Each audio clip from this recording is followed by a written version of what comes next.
At the party, the scene was vibrant, a lively atmosphere fueled by clinking glasses, laughter, and upbeat music. Sophie looked radiant, dressed in a sleek black dress that perfectly complemented her confident demeanor. As her husband, Alex, I felt proud watching her mingle effortlessly with our friends and colleagues. But that pride began to waver when I noticed her interactions with Jason, her colleague. It started subtly, small touches on the arm during conversation, shared laughter that seemed a little too private. I observed them from across the room, their heads bent closely together as though the rest of the party had faded into the background. Jason, the project manager in Sophie's firm, was a charismatic man with a magnetic presence. He had a reputation for being smooth, and tonight he seemed to be channeling all his charm toward my wife. At first, I brushed off my unease, convincing myself that Sophie was just networking. But as the night wore on, the interactions became harder to ignore. I spotted them near the bar, their faces lit by the warm glow of the lights. Jason leaned in, saying something that made Sophie laugh and lightly touch his shoulder. Her smile lingered, her body angled toward him in a way that felt too intimate for my comfort. I tried to shake off the growing knot in my stomach, telling myself that I was overreacting. Sophie had always been outgoing and friendly. It was one of the things I loved about her. But this didn't feel like the casual friendliness I was used to. There was a charged energy between them, something that made me feel like an outsider looking in on a moment meant for two. My attempts to distract myself by talking to other guests were futile. My mind kept drifting back to them, my eyes involuntarily scanning the room until I found Sophie and Jason again. This time, they were at a quieter corner of the room, away from the main crowd. Jason had his hand resting on the back of her chair, and Sophie was leaning forward, her face animated as she spoke. They looked like they were in their own little bubble, completely oblivious to the world around them, including me. I decided to intervene. I walked over, feigning casualness, and joined their conversation. "Having a good time?" I asked, my voice steady despite the turmoil brewing inside me. Sophie looked up at me with a slightly startled expression. "Oh, Alex. Yes, we were just talking about the new marketing campaign," she said, her tone bright but slightly defensive. Jason gave me a polite nod, his smile unreadable. I stayed with them for a while, making sure to steer the conversation away from whatever private world they seemed to have created. But the moment I left to refill my drink, they were back at it, leaning close, their laughter cutting through the noise of the party like a dagger. The final straw came when I stepped out onto the balcony for some fresh air. To my dismay, Sophie and Jason were there too, standing close together as they spoke in hushed tones. Jason reached out, brushing a strand of hair from Sophie's face, a gesture so intimate it made my blood run cold. I didn't confront them then. Instead, I stood frozen, watching from the shadows as they shared a look that felt like a silent agreement, an understanding that excluded everyone else. My mind raced with questions and doubts. Was this just a harmless flirtation, or was there something more? As we left the party that night, Sophie was cheerful, chatting about the evening and the people she'd met. But I couldn't shake the image of her and Jason, the way they had looked at each other, the way her laughter seemed reserved for him alone. In the car, she noticed my silence. "You've been quiet tonight," she said, glancing at me. "Just tired," I replied, forcing a smile. But inside, I felt a storm brewing. The seeds of suspicion had been planted, and I knew they would be impossible to ignore. The tension was palpable as Sophie and I stepped into the house. The cheerful atmosphere of the party was a distant memory, replaced by an oppressive silence that followed us like a shadow. She kicked off her heels and headed toward the kitchen, humming a tune from the evening as if nothing had happened. I followed her, unable to let the night end without addressing the gnawing doubts that had consumed me. "Sophie," I started, my voice sharper than I intended, "what was going on between you and Jason tonight?" She froze mid-reach for a glass of water, then turned to face me with a puzzled expression. "What do you mean?" she asked, her tone light but laced with something I couldn't quite place. Defensiveness, perhaps. I crossed my arms, leaning against the doorway. "You know exactly what I mean. The laughing, the touching, the private conversations. It was inappropriate." Her face tightened, a flicker of annoyance crossing her features. Inappropriate? Alex, we were talking about work. That's all. Talking about work? I repeated, my voice rising despite my efforts to stay calm. You looked like you were on a date, Sophie. The way you laughed at everything he said, the way you touched his arm, it didn't look like a professional conversation. Her eyes flashed with irritation, and she set the glass down on the counter with a clink. Are you serious right now? You're reading way too much into this. Jason and I are colleagues. We were discussing the marketing campaign. It's important for both of our roles. I shook my head, trying to process her words. That might explain some of it, but not the way he touched your face on the balcony. That wasn't about work, Sophie. Her mouth fell open, and for a moment, she looked genuinely shocked. Alex, it was nothing. He brushed a strand of hair off my face because it was in my eyes. Don't make it into something it's not. The frustration in her tone only fueled my suspicions. You didn't stop him, Sophie, I shot back. You didn't move away or tell him it was inappropriate. You just stood there and let it happen. Her expression softened slightly and she sighed, running a hand through her hair. I didn't think it was a big deal. I didn't want to make a scene in front of everyone. I stared at her, my mind racing. So you admit it wasn't appropriate? I asked, my voice low but insistent. Her eyes darted away for a second, and then she looked back at me, her jaw set. Fine, maybe it wasn't. But it wasn't what you're making it out to be either. Jason and I are friends, Alex. That's all. You're blowing this way out of proportion. I felt a pang of anger at her attempt to downplay the situation. Am I? Because from where I stood, it looked like more than friendship. The way he leaned into you, the way you laughed at his every word, it didn't feel innocent, Sophie. Her cheeks flushed with color, and her hands clenched into fists at her sides. You don't trust me, do you? She snapped, her voice trembling with a mix of anger and hurt. After everything we've been through, you think I'd betray you like that? It's not about trust, I countered, though even as I said it, I wasn't sure if that was entirely true. It's about what I saw. It didn't look right, Sophie. It didn't feel right. She threw up her hands, exasperated. What do you want me to say, Alex? That I'll stop talking to Jason? That I'll quit my job so you don't have to see us working together? Is that what you want? Her words hit me like a slap, and for a moment, I faltered. No, I said quietly. I don't want you to quit your job or stop talking to people. I just want you to acknowledge how this looked and how it made me feel. Her eyes softened, and for a moment, I thought we might finally be getting somewhere. But then she shook her head, her expression hardening again. I can't control how you feel, Alex. If you're insecure about our relationship, that's something you need to work on. I'm not going to stop being myself just because you're uncomfortable. Insecure? I repeated, my voice sharp. This isn't about insecurity, Sophie. This is about boundaries, yours and Jason's. He shouldn't be touching you, and you shouldn't be letting him. She let out a bitter laugh, shaking her head. This is ridiculous. I can't believe we're having this argument. Jason and I are friends, nothing more. If you can't handle that, then maybe the problem isn't me, it's you. Her words stung, cutting deeper than I cared to admit. The problem, I said slowly, struggling to keep my voice steady, is that you're dismissing my feelings like they don't matter. I'm your husband, Sophie. I shouldn't have to compete for your attention at a party, especially not with another man. She opened her mouth to respond but then closed it again, her eyes narrowing as she stared at me. You're impossible, she muttered, grabbing her glass of water and turning away. I stood there for a moment, watching her walk out of the kitchen and down the hall. My fists clenched at my sides, and I felt a surge of frustration and helplessness. The argument had left us both raw and wounded, and yet nothing had been resolved. I followed her into the living room, where she sat on the couch with her arms crossed, staring at the darkened television.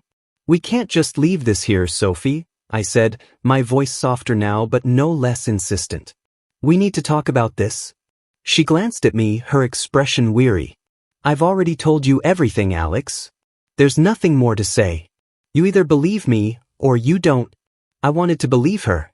I wanted to trust that everything she said was true, that my suspicions were unfounded and my fears unwarranted. But the doubt lingered, a shadow that refused to be banished. "I want to believe you," I said finally, my voice barely above a whisper. "But I need you to meet me halfway, Sophie. I need you to understand how this made me feel and why it's so hard for me to just brush it off." She sighed, rubbing her temples as if trying to ward off a headache. "I'm sorry you feel that way, Alex," she said, her tone softer now. "But I promise you, there's nothing going on between Jason and me. You have to trust me on this." Her words hung in the air between us, heavy with unspoken tension. I nodded slowly, though the knot in my stomach remained. "All right," I said quietly. "I'll try." But as I turned and headed toward the bedroom, her words replayed in my mind, their sincerity shadowed by the doubt I couldn't quite shake.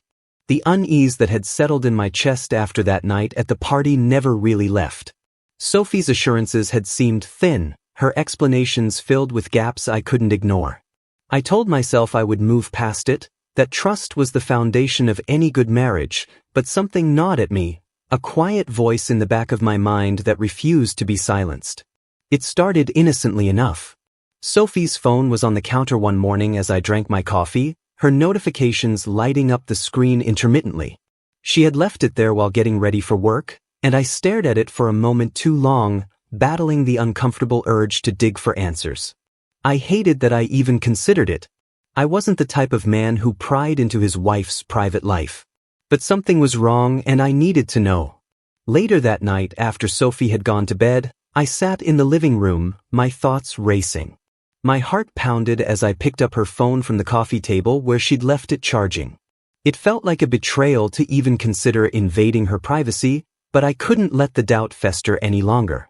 Unlocking it wasn't difficult. She'd shared her passcode with me years ago, and it hadn't changed.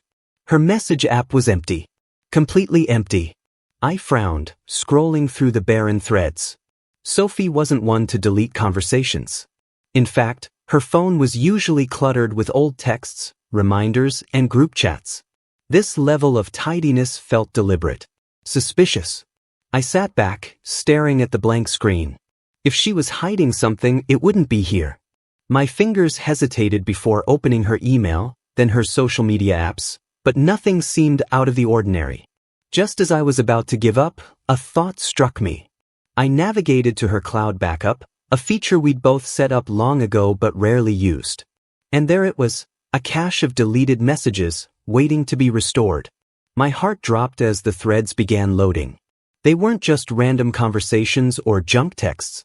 These were messages between Sophie and Jason.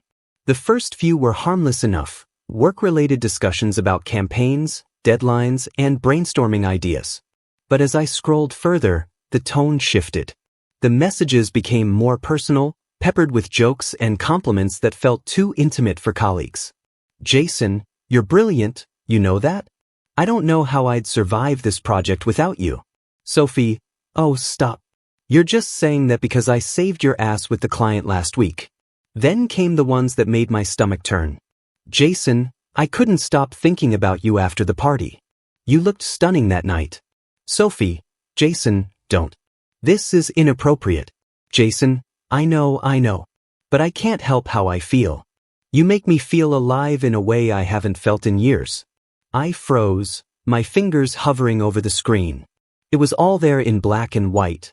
The flirtation, the emotional connection, the building tension that had been simmering beneath the surface. And then I saw it. The message that shattered any lingering hope I had that this was just an innocent friendship. "Jason, I can still feel the way your lips tasted that night. It was perfect, Sophie." "Sophie, Jason, we shouldn't have done that. It was a mistake. A mistake." She had kissed him. My hands trembled as I scrolled back through the thread, searching for context, for some explanation that could make this less devastating. But the truth was undeniable. They'd shared a moment, and Sophie had hidden it from me. I sat there for what felt like an eternity, staring at the messages.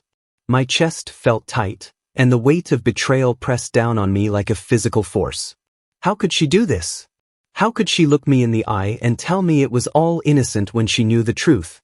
The anger came next, sharp and hot, burning away the initial shock. I needed answers. I needed to hear her say it, to admit what she had done. I stormed into the bedroom, flipping on the light. Sophie stirred, groaning as she shielded her eyes from the sudden brightness. "Alex? What are you doing?" she muttered, sitting up. I held her phone out, the messages pulled up on the screen. "What is this, Sophie?" I demanded, my voice low but shaking with restrained fury. She blinked, her face pale as she glanced at the phone. "What are you talking about?" "These messages," I said, stepping closer. "Between you and Jason. I saw everything. The kiss. The things he said to you. The way you responded. Don't you dare try to deny it." Her eyes widened, and for a moment, she looked like a deer caught in headlights. "Alex," she began, her voice soft, "I can explain." I laughed bitterly, shaking my head. "Explain? What's there to explain, Sophie? You kissed him. You lied to me." Tears filled her eyes, and she reached for me, but I stepped back, refusing to let her touch me. "It wasn't what it seems," she said, her voice trembling. "It was just a stupid, impulsive mistake. I didn't mean for it to happen." "Don't you dare minimize this," I snapped. "You kissed him, Sophie. You betrayed me. Do you have any idea how that feels?" She buried her face in her hands, her shoulders shaking as she sobbed. "I'm sorry," she choked out. "It didn't mean anything. I swear to you, Alex. It was just one kiss. It didn't go any further." I stared at her, my anger warring with the deep pain that her words caused. "It doesn't matter if it was just a kiss," I said coldly. "You crossed a line. You allowed him to get close to you, to think he had a chance. You let this happen." She looked up at me, her face streaked with tears. "I never wanted to hurt you," she said. "Jason? He was just there, always complimenting me, making me feel seen. But I love you, Alex. I love you, and I don't want to lose you." Her words hit me like a blow, but they did little to soothe the wound her actions had created. "Love?" I repeated bitterly. "If you loved me, Sophie, you wouldn't have let this happen. You wouldn't have lied to me." She reached for me again, desperation etched across her face. "Please, Alex. Don't let this ruin us. It was a mistake, a terrible, stupid mistake. But I'll do whatever it takes to make it right." I looked at her, my heart aching with the weight of betrayal. The woman I had trusted with my life had shattered that trust, and I wasn't sure if it could ever be repaired. Without another word, I turned and walked out of the room, leaving her sobbing on the bed. The truth was out and there was no going back. The decision didn't come easily, though by the time I made it, it felt inevitable. After that night, I couldn't look at Sophie without seeing Jason's name flash in my mind, without imagining their kiss and the lies she'd told to cover it. Trust wasn't just damaged, it was obliterated, and no matter how much I wanted to salvage what we had, I knew it wasn't possible. The days after our confrontation were a blur. Sophie tried everything to repair the damage. She apologized endlessly, following me around the house like a shadow. Her eyes were always swollen, her voice shaky, pleading with me to reconsider. But it all sounded hollow. Every time she said, "I didn't mean to hurt you," all I could think was, "Then why did you do it?" It wasn't just the betrayal that broke me, it was her attempts to justify it. She'd sit across from me at the kitchen table, her hands clutching a tissue, her voice raw as she tried to explain. "Alex, I was in a bad place," she'd say, her eyes searching mine for understanding. "Jason was just there. He listened to me and I felt seen. But I never loved him. I love you." "Stop," I'd interrupt, my voice cold. "Stop trying to rationalize it. You kissed him, Sophie. You let it happen. You lied to me about it. Love isn't supposed to feel like this." Her face would crumple every time, and part of me hated myself for being so harsh. But the bigger part, the part that had been wounded so deeply it felt irreparable, refused to soften. I couldn't let her words sway me because I knew they wouldn't fix anything. No explanation could undo the betrayal. A week after I found the messages, I contacted a divorce attorney. The moment I made the call, my chest felt tight, and my hands trembled as I explained my situation. The attorney was calm and professional, guiding me through the steps, but every word felt like a nail in the coffin of my marriage. When I told Sophie what I'd done, she broke. "No," she whispered, shaking her head as tears streamed down her face. "You can't mean that, Alex. We can fix this. We can go to counseling. We can start over. I stayed silent, my jaw clenched as she stood in front of me, pleading. Her desperation was palpable, and for a moment, I wavered. But then I thought about the messages again, about how she'd let Jason worm his way into a space that should have been sacred. I thought about the lies and the way she'd brushed off my concerns at the party. It's too late, I said finally, my voice heavy. You made a choice, Sophie. And now I'm making mine. She sank to the couch, her sobs filling the room. I wanted to feel something, sympathy, regret, anything, but all I felt was numb. I had loved her once, more than anything. I had trusted her with every part of me. But that trust was gone, and with it, the foundation of our marriage. The next few weeks were agonizing.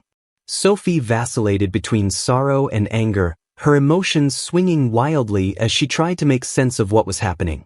You're throwing everything away over one mistake, she accused me one night, her voice sharp and bitter. How can you give up so easily?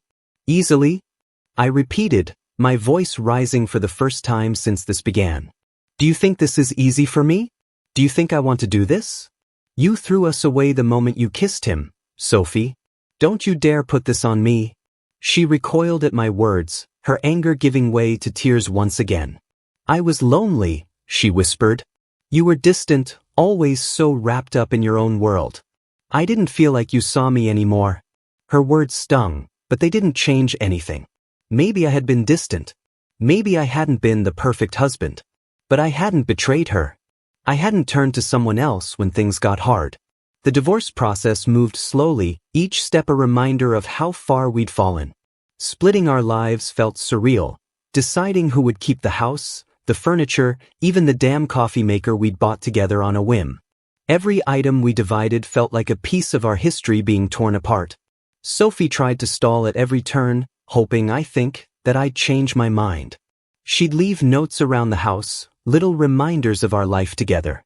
Photos of happier times would suddenly appear on the fridge or the bedside table, as if they could erase what had happened. One night, I found her sitting in the living room, holding a photo album. She looked up as I walked in, her face streaked with tears. Do you remember this? She asked, holding up a picture of us from our honeymoon. We were on a beach, smiling, sunburned and carefree. We were so happy, Alex. We can get back to that. I know we can. I shook my head, the image cutting deep. That was before, Sophie, I said quietly. Before everything changed. But I love you, she said, her voice breaking. Doesn't that mean anything? I looked at her, my chest aching. It means everything, I said. And that's why this hurts so much. But love isn't enough when there's no trust. You destroyed that, Sophie. And I don't think we can get it back. The hardest part was telling our families and friends. I could see the shock in their faces, the unspoken questions they didn't dare ask. Sophie told her side of the story to some, painting me as unforgiving, while I kept the details to myself. It didn't matter what anyone else thought. This was between us, and I knew I was making the right choice. The day we finalized the divorce, Sophie didn't look at me as we signed the papers. Her hands trembled as she scrawled her name on the line, and I wondered if she was replaying everything in her mind the way I had been. When it was done, she stood, looking at me with tear-filled eyes. I'm sorry, she said one last time, her voice barely audible. I'll always be sorry. I nodded, unable to find the words to respond. As she walked away, a strange mix of relief and sadness washed over me. This wasn't how I had envisioned our story ending, but it was the only way forward. That night, I sat alone in the house we'd once shared, surrounded by the echoes of a life that no longer existed. The weight of the decision settled heavily on my shoulders, but for the first time in weeks, I felt a glimmer of peace. The road ahead was uncertain, but it was mine to walk, and I was ready to take the first step. The silence in the house was the first thing I had to get used to after Sophie left. There was no sound of her laughter from the living room, no scent of her favorite vanilla candles filling the air. At first, the quiet felt suffocating, an endless reminder of everything that had unraveled in the weeks leading up to the divorce. But as the days passed, it became a kind of solace. I began to embrace the quiet, using it as a blank slate to rebuild my life. I threw myself into work. Being an engineer had always been more than just a job to me. It was a puzzle, a challenge, something that demanded my focus and rewarded me with a sense of accomplishment. For years, I had let the stress of life chip away at the joy I found in my work. Now it became my anchor. I started staying later at the office, taking on new projects, and reconnecting with the thrill of solving problems. My colleagues noticed the change, and though some of them were aware of the divorce, no one pried. They gave me the space I needed to pour myself into my work without judgment. In the evenings, I started tinkering again. Before I got married, I used to love working on personal projects, building custom gadgets, designing intricate mechanical systems just for the fun of it. Over the years, those hobbies had fallen by the wayside, buried under the demands of marriage and life. Now, with nothing but time on my hands, I found myself drawn back to my old workbench in the garage. The first thing I built was a small drone. Nothing fancy, just something to shake off the rust. As I watched it hover in the air, its propellers humming softly, I felt a flicker of something I hadn't felt in a long time: pride.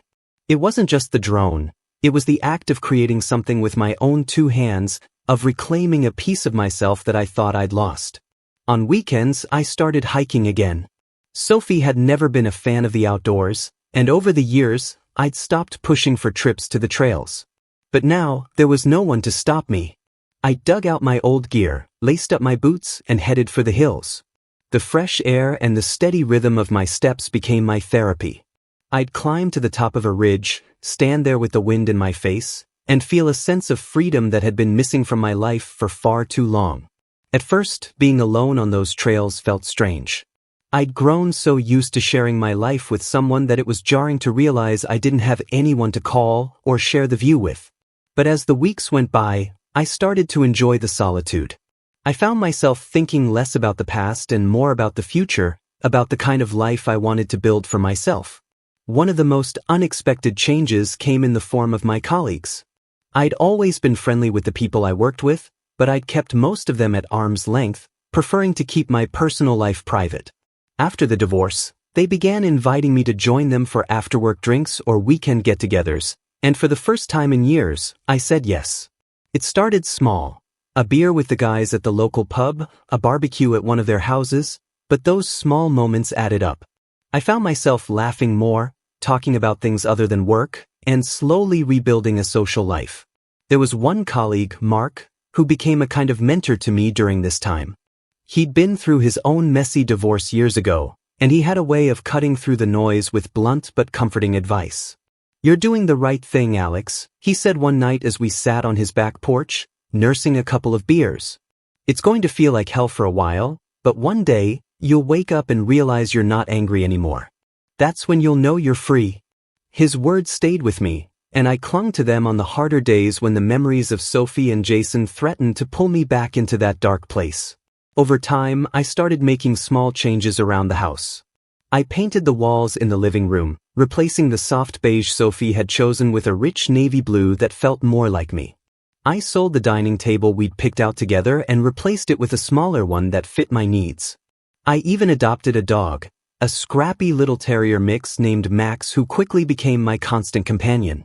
Max had a knack for making me laugh, whether it was chasing his tail or barking at his own reflection, and his presence filled the house with a warmth I hadn't realized I needed. One of the biggest milestones came about 6 months after the divorce was finalized. I decided to take a solo trip, a week in the mountains, just me, Max, and the open road. It was something I'd always wanted to do but had never made time for. The trip was everything I hoped it would be: peaceful, rejuvenating, and full of small moments of clarity. Sitting by the campfire one night, with Max curled up at my feet and the stars spread out above me, I realized that I wasn't just surviving anymore. I was living. The bitterness that had clung to me in the wake of Sophie's betrayal began to fade. I stopped replaying the fight in my head, stopped wondering what I could have done differently. Instead, I focused on the life I was building, one day at a time. I wasn't the same person I had been before the divorce, but I wasn't the broken man I'd been in its immediate aftermath either. I was something new, someone stronger. Friends and family began to notice the change. My sister, Lisa, who had been my rock through the entire ordeal, told me one night over dinner, "You seem lighter, Alex. Happier." "I think I am," I admitted, surprising even myself.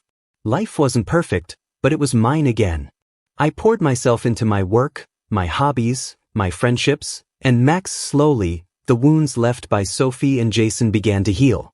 The scars would always be there, but they no longer defined me. One night, as I sat on the back porch with Max by my side, watching the sun dip below the horizon, I felt a sense of peace that had eluded me for months. The past was behind me, and the future was wide open. For the first time in a long time, I felt ready to embrace it.